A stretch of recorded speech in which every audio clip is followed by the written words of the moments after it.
You're listening to the 128th edition of the Bitachon podcast, and we are studying together the passuk Kavel Hashem, Chazak v'yamin slibech l'kavel Hashem, which we have at the end of David, which we're saying here twice a day, during Elul and Aser Simei Tshuva, and on through the end of Sukkot. Hope to Hashem, strengthen your heart, and hope to Hashem. Says the Maspik La'odei Hashem,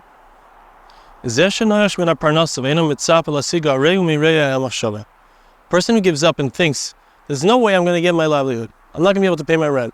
I'm not going to be able to put food on my table. This is a very negative thought. This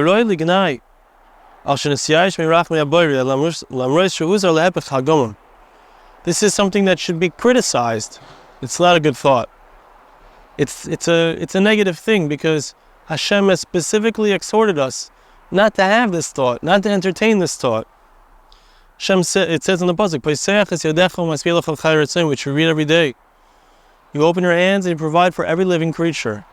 So if it seems like I don't have what I need to not accept that. It's not true. David, so what's the answer? But I feel that way. That's this passuk. Hope to Hashem. Strengthen your heart. And once again, hope to Hashem. He brings here on the note. In the Sefer Siach Sarfei Kodesh, maybe Masha'aya HaChidushei Harim Zukal Mar'ish Al Zeh. Chidushei Harim would make a lot of noise about this issue. V'koy Amar, this is what he said. There are two things that people do generally, the opposite of what should be done. A person's livelihood is in the hands of Hashem, in the hands of God. But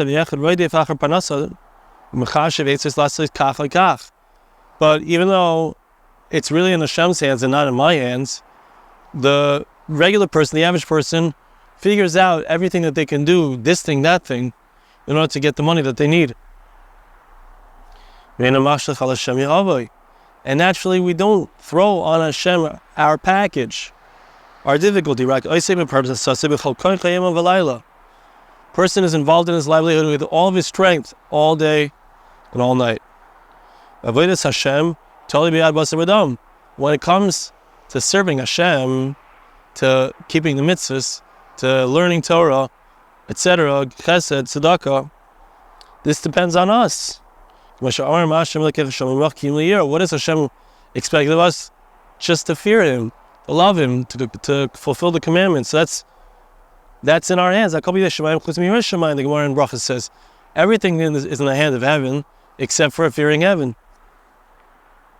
When it comes to this matter of fearing heaven, of doing mitzvahs, the person says, if Hashem will let me, I'll do it. And he just says it with his mouth, oh Hashem, give me wisdom. He doesn't actually involve himself in this at all. As if it will just work out. When it comes to his parnasa, he doesn't say it will work out. When it comes to Avodas Hashem, it will work out. It has to be the opposite. When it comes to Avodas Hashem, we need to do ishtadlus, and the author of Navardik also spoke about this. When it comes to serving Hashem, we do need ishtadlus. It's our efforts, we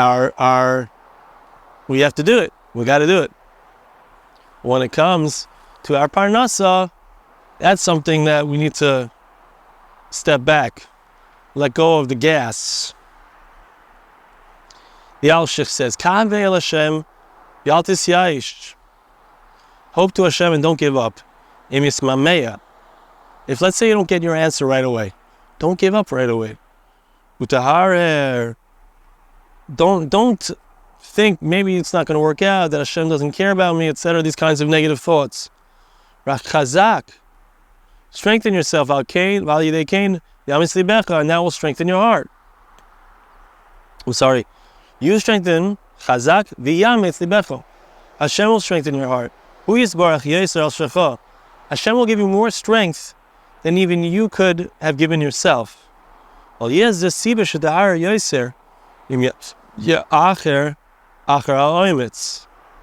This is not a reason that you should keep thinking negatively if you're missing the strength. You should feel it as if you already have it. You should consider it as if you already have.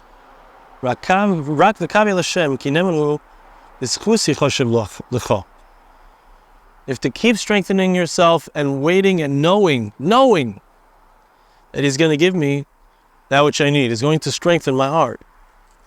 And that's going to be a merit for Him. So there's a note here on the bottom. That the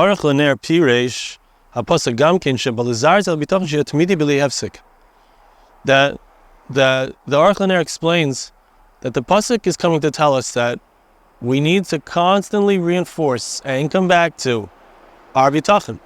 To have Bitachon, we need to come back to our Bitachon. We need to reinforce it constantly, every day. Language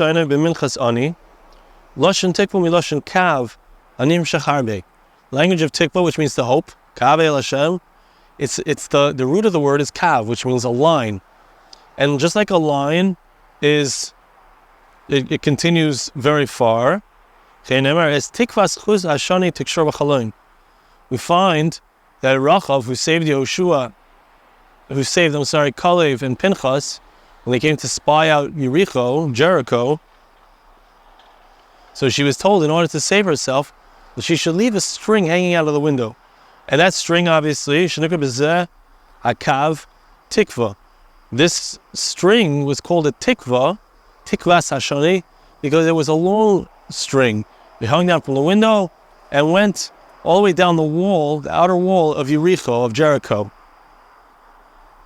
So the idea of Tikva is to have never-ending hope. וזה הפירוש של הפסוק קרא לשם חזק ומסתבך וקרא לשם שרצה לאמר לא תמוש הביטחון על תשועת הקדוש ברוך הוא ממחשבתך אפילו רגע אחס וקרא לשם. Don't let the thoughts of Hashem saving you, don't let up. Let that continue like a line that goes on forever. Let your faith in Hashem, your trust in Hashem continue. And if you see that your hope wants to stop, wants to break, strengthen your heart again, in order to once again hope to Hashem without any breaks, without any interruption. Now he brings a long piece from the Griz. The Griz al Torah, the Griz is Briskerov. We studied his Maimer al Bitachon together. Near Lahazir Kavanas HaPasuk Ki HaPasuk Omer. It seems to me, it says the Briskerov, that in order to understand this pasuk, Ki HaPasuk Omer Ki HaTashlim HaGadol Sheyizke Lezeh HaBal Bitachon U'Shakadosh Baruch Hu Yichazik V'Yamitz Levavoi. When I hope to Hashem, when I have Bitachon, like we said, sometimes I can get weak in my Bitachon. Sometimes I can lose it. Sometimes it feels like it's just not working. But it says the Griz, the pasuk is telling us that when we hope to Hashem, Hashem strengthens us. And Hashem helps us that our Bitachon should be stronger in Him. And we say this also again in Alat Tzadikim. We say the saints of our Telachol Aboitchim Yishimcha Bemetz V'Simcha Gedim Ehem V'Lenavoish Ki V'Chol B'Tachlu Mish'alim V'Tachlat Tzadikim. We call Hashem the trust, the mainstay of the Tzadikim, of the righteous. But we ask that Hashem help us to be amongst them, amongst those who trust in Him. So yes, we need to choose that, but that doesn't mean that Hashem can't help us, right? It doesn't mean that Hashem can't help us if we want to have Yiras Shamayim, if we want to have fear of heaven. He says, I want to explain this with an analogy. Two brothers. One is rich and one is poor. The rich brother, the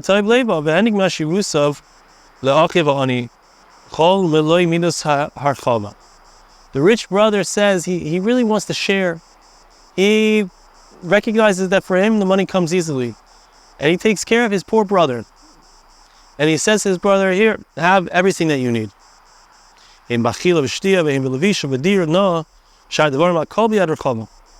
Eating, drinking, the food he needs, the drink, clothing, nice apartment, nice house. And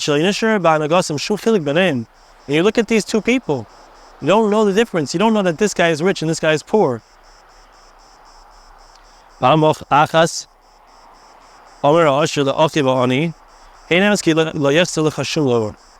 One time, the rich brother says to his poor brother, he says, look, it's true that I'm not holding back anything from you. The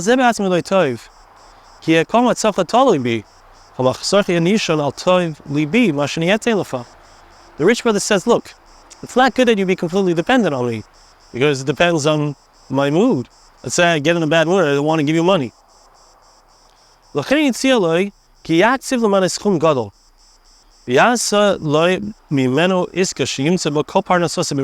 look, I'm going to set aside a chunk of money. This is yours now. We're going to put this money into an investment in a business, a good business, people I trust. And you'll be able to draw out of the business whenever you need money, you can take from the profits. Because you don't need to be dependent on me and my mood. Now this is a mashal, says the Brisker Rav, for the concept of bitachon.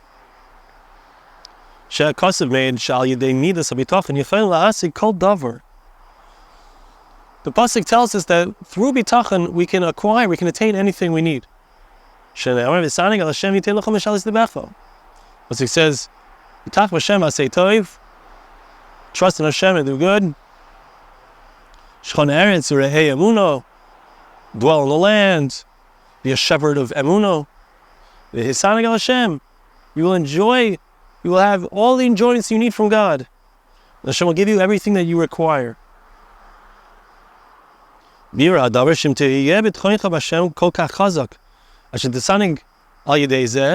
the meaning of this is like this.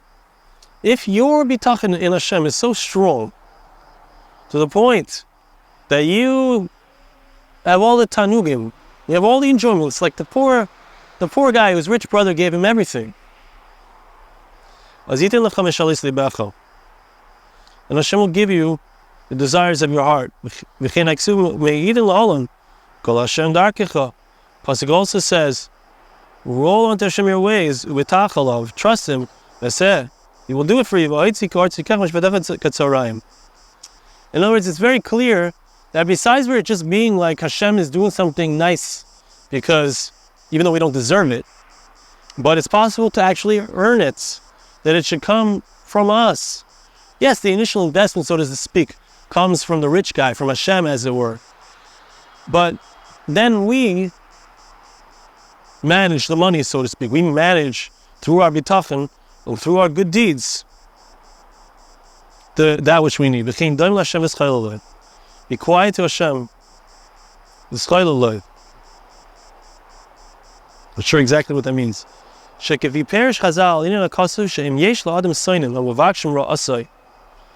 this passuk means that, according to our sages, that if a person has people who hate him and they want to cause him bad, you should be quiet. He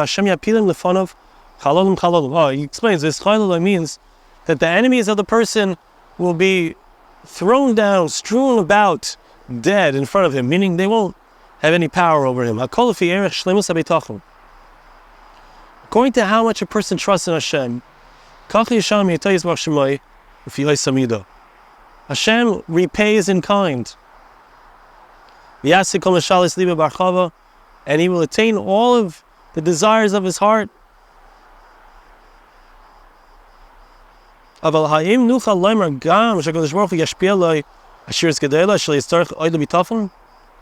we say that Hashem will give him so much that he will no longer need bitachon?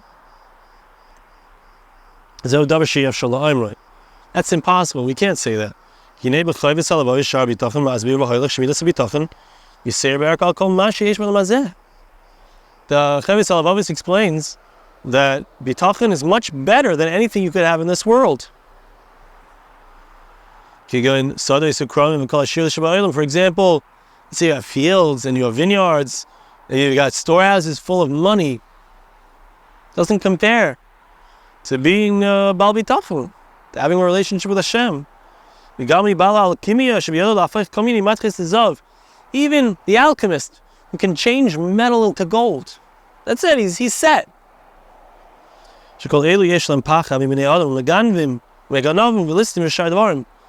These people, they might have a lot of money, they might have great fields and vineyards that seem to be self-sufficient, but they're still afraid that thieves will come, steal their money, steal the fruits from their fields. But a person who trusts in Hashem, the Baal Bitachon always is peaceful. As the Chavis Alavavos says, the Baal Bitachon has no fear. Bitachon is much more powerful, has much greater value than all of the wealth of the world. It can't be that if I have Bitachon, so then Hashem will give me the Ashirus and then I'm rich and that's it. No.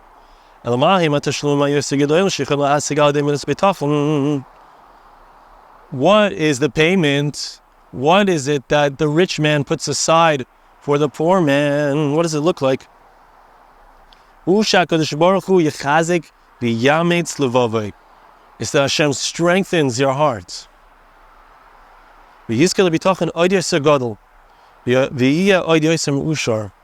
Amazing thing. And I have Bitachon. I strengthen my Bitachon. Hashem strengthens for me my Bitachon. That's the reward of Bitachon. Is that my Bitachon becomes stronger. Hashem gives me more Bitachon. Hashem gives me the oitzer, the treasure house, which is full of money. It's not money. It's nothing. It's just Bitachon. It's that feeling inside of being absolutely positive, courageous, determined. I know He's going to take care of me. That's what this passuk means.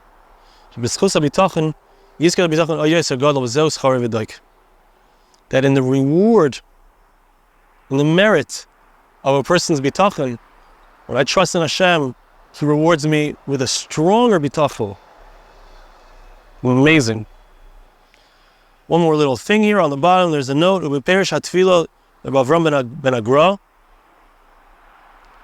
The Gra's son writes, maybe Hashem's midah, God's attribute is that those who trust in Him, Hashem strengthens them even more. That's how He explains the passuk. What does it mean? I'm sorry, not the passuk, the tefillah, al tzadikim, that Hashem is the trust and the mainstay of the righteous. Perush,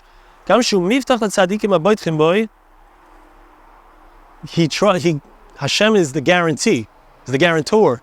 He's going to provide the righteous who trusted Him. After some time, they're going to receive what they trusted in Him about. But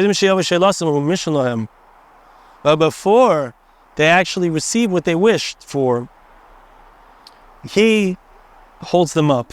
That they not give up their hope. When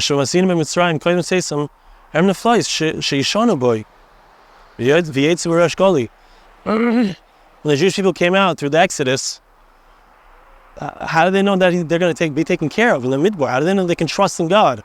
We're going out into the wilderness. Hashem shows them miracle after miracle after miracle so that they know you don't have to worry. Here's who you're talking to. Here's who you're dealing with. Here is who is coming to take care of you, take you out of Egypt. Right? The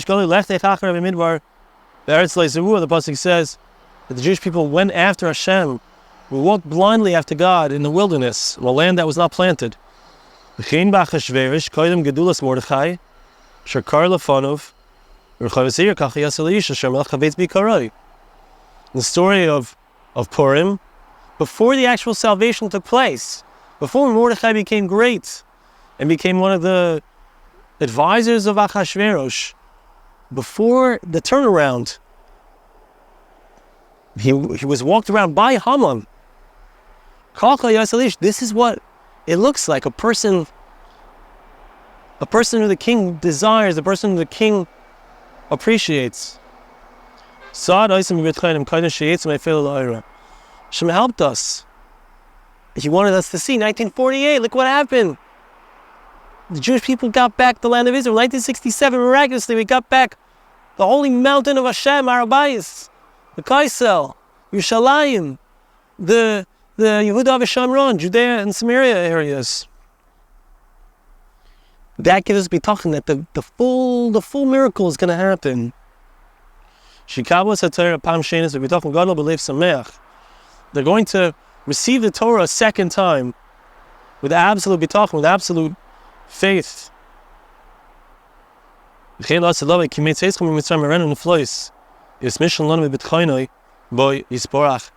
how it's going to be in the future time, before Mashiach comes. So the Brisker Rav writing before 1948. This is how it's going to be. Because the Baruch Hu is going to do things to show us, hey, you can trust in me. It's going to do things to be mechazik our bitachon. I didn't give you what you're waiting for. I didn't give you the full realization of your dreams. But just hold on. You can take a look and see. Yesh al mi lismoch. You have upon whom to rely. Thank you so much for listening. See you again next time.